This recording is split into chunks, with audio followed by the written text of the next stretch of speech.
And the last part is the rugby fund. It is, we are still in the middle of negotiation with our rugby management here. We want to clear our side by make sure your fund won't be out of hand. I'm sure Australia has contacted our government to get involved. So it is our duty to respect our government level to make sure your helping for our rugby is well distributed in a proper manner of transparency and accountability. So we are still in the middle of sorting out between the government and our rugby body here to make sure we come up to a solution to sort it out in the future. But we won't want to left out. We will still continue to negotiate in a way so that all requirement is fulfilled under your scheme. And we are still negotiating and also discussing whichever is the best way to move forward and to solve the important, because rugby is one of our game. And I believe we have committed to your Wallabies many times and all the others rugby popular team in the world, but we believe your assistance for rugby is much appreciated. Yeah, thank you, Honourable Minister. Thank you, Prime Minister. Talofa lava, good morning all. And it's such an honour to return to Samoa. It's actually my 4th visit in total. I came once in opposition. I had 2 bilateral visits, as the Prime Minister has said, and also I accompanied our Prime Minister when he was here for the Commonwealth Heads of Government. So it's a country which I've had the privilege of being to on a number of occasions, and I always receive a warm welcome. You are always generous of spirit, and that defines our relationship. The Prime Minister has raised 3 things. He has raised rugby, and we know how important that is. We look forward to engaging with Samoa, with Tonga, and others in the region as they bring forward the framework for your rugby partnership that you are seeking, and obviously we want the governance arrangements on that to be ones that all governments have confidence in, and we certainly understand the importance of rugby to Samoa, just as we have understood the importance of rugby league to Papua New Guinea and to other countries in the Pacific. The Prime Minister of Samoa, which may be the Honourable Prime Minister, we want the partnership to still be sustainable and strong and trusted. Thank you. Madam Minister, the Australian aid to the Samoa rugby is being held up by the Prime Minister. And the reason that he's been given, or he has given, is because there are questionable issues inside the rugby union that involves the chairman, who also happens to be the leader of the opposition. I'm sure you're aware of that. The leader of the opposition is claiming that the Prime Minister is playing politics with your money. Now, a series of questions and issues raises out of that.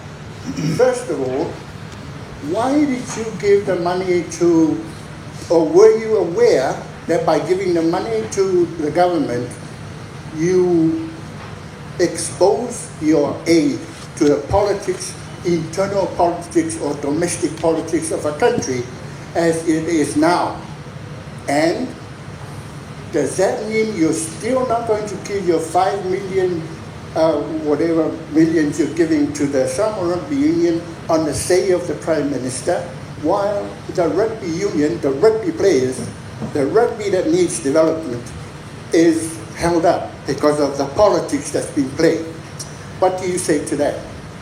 Well, first I'd say, as a guest in your country, I'm not going to get involved in your domestic politics. That's the first point I would make. No, I'm going to respond to the things that I think are important for me to respond to as Australia's Foreign Minister. The second point I would make to you is that we are awaiting a collective application for more rugby union funding from not just Samoa but from I think it's Tonga and is it Fiji? I think it's Fiji, sorry, which I've already spoken to Prime Minister Rambuka about. And when we receive that, we will look at that. That is separate from the budget support that we provide. We provide budget support, we provide support for education, climate, cyber, in accordance with the priorities of the government of the day. Well, can I just, Mayor?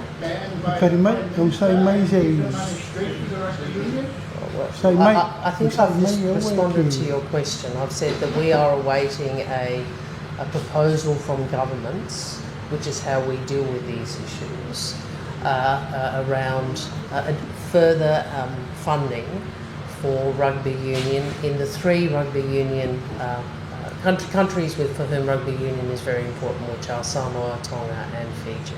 And we will look at that reasonably. We always expect reasonable governance in every funding arrangement that we have with whichever country we have. That is our responsibility in terms of Australian taxpayers to ensure value for money, and we will. Thank you, Honourable Minister. I wish to thank you for the assistance for 50 million tonne now for the next 5 years. From government perspective, we need to clear out our own local issues. That includes the rugby arena here. Rugby is a game that we really important to us, but somehow it's been politicized. And that is where we're coming in to clear out all the politicians inside our rugby union. First and foremost, we want the rugby to lead to the hands of the players and the people that loves the rugby the most. At this stage, our rugby is very in poor condition. We are in the level that Samoa never been before. Because of what? Because of management. So your assistance is much appreciated to develop our rugby again from all areas, from girls team, 7s team, 15 teams. But what we have seen, it's not the case. So leave it to us. I will make sure I'll sign if everything is sorted out from here. So in a way, no more politics inside rugby. Let rugby clear like Australian rugby, like New Zealand rugby, like World Rugby. So, but I have my guarantee to you that Samoa will be part of this fund until I see our local differences is solved. Mr. Prime Minister, can you clarify what politics has done for rugby? The negative side of politics in rugby, because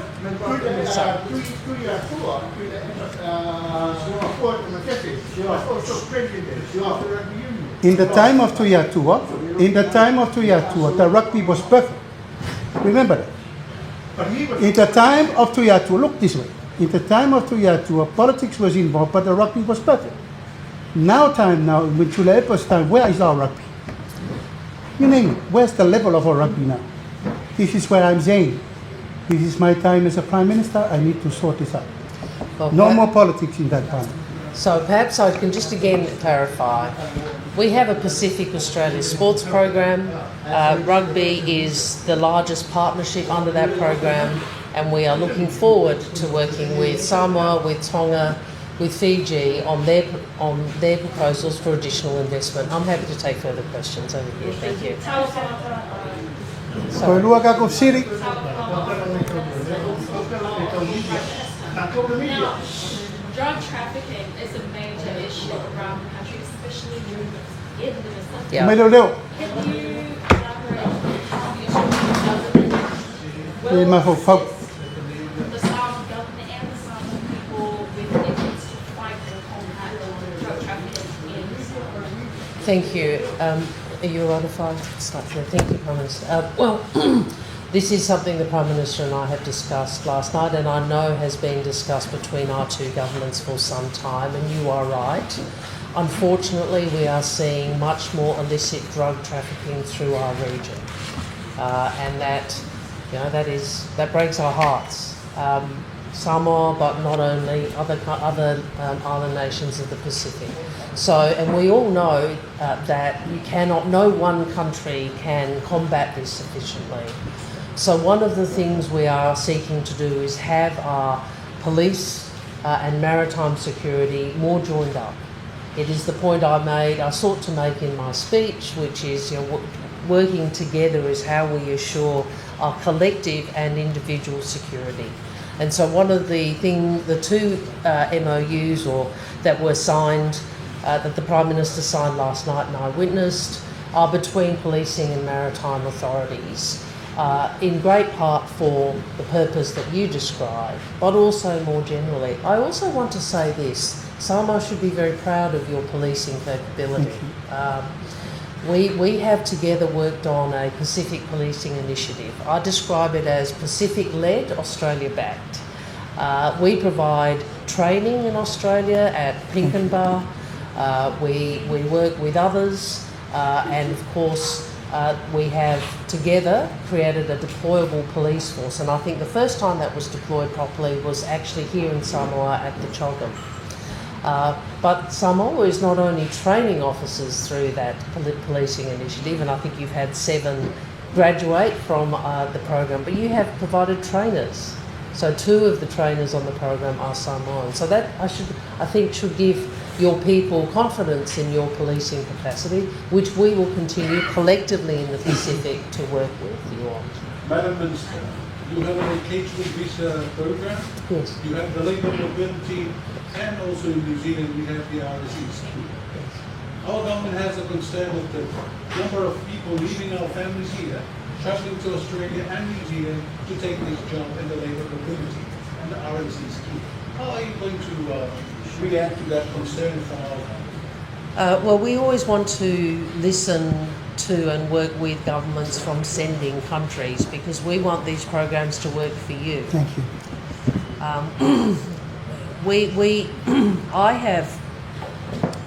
We try to reserve these programs for the Pacific. Many countries, frankly, want access to our labour market, but we say, look, no, Pacific is family, Pacific is our region, we want these programs for the Pacific. But I have said to every country I've gone to, whether it's Tuvalu, Samoa, Tonga, pardon me, Fiji, I'm going to Niue later today, I said the same thing. We want these programs to work for you. So you tell us how you want them to operate.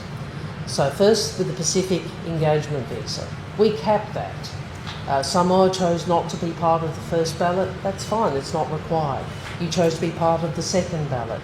That will be worked through, and a number of Samoans will receive a Pacific engagement visa to Australia as a consequence. The labour mobility program. You are in charge of how that is selected and the numbers. So if you say to us, we don't want any next year, that's fine.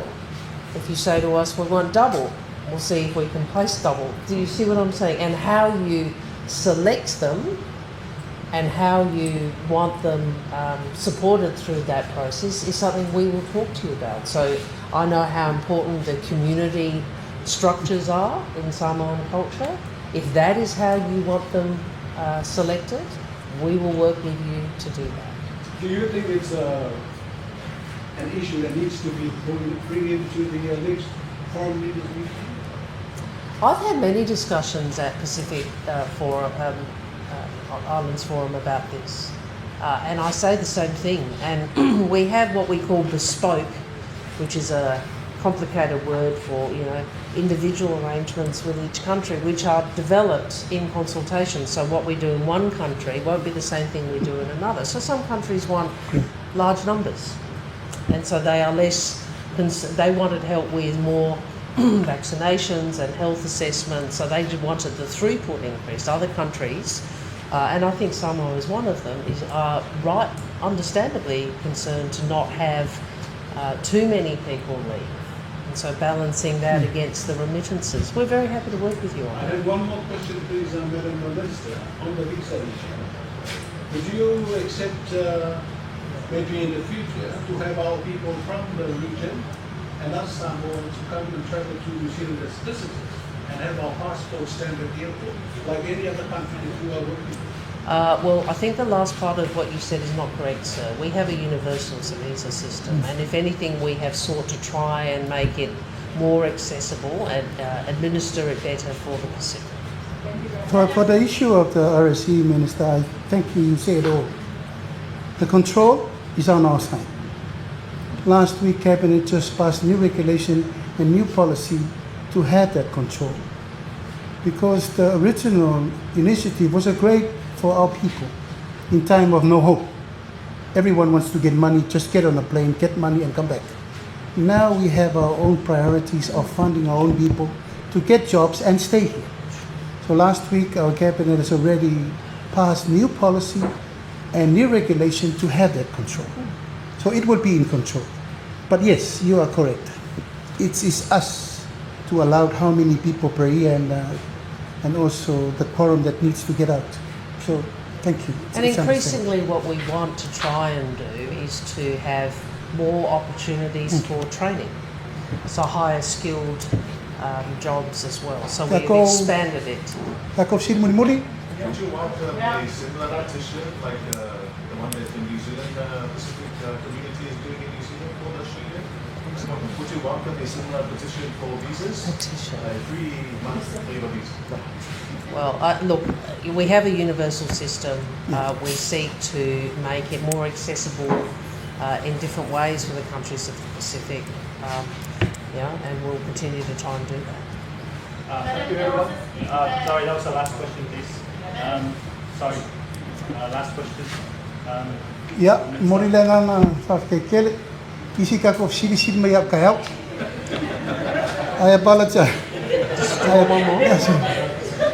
I apologize, Honourable Minister, for the media personnel here. You see now importance of a rugby here. Everybody's arguing about the rugby. But we'll sort it out and we'll advise you. Thank you for making time, and it's about time for us to get the focus of it now. Thank you all for coming and have a pleasant day.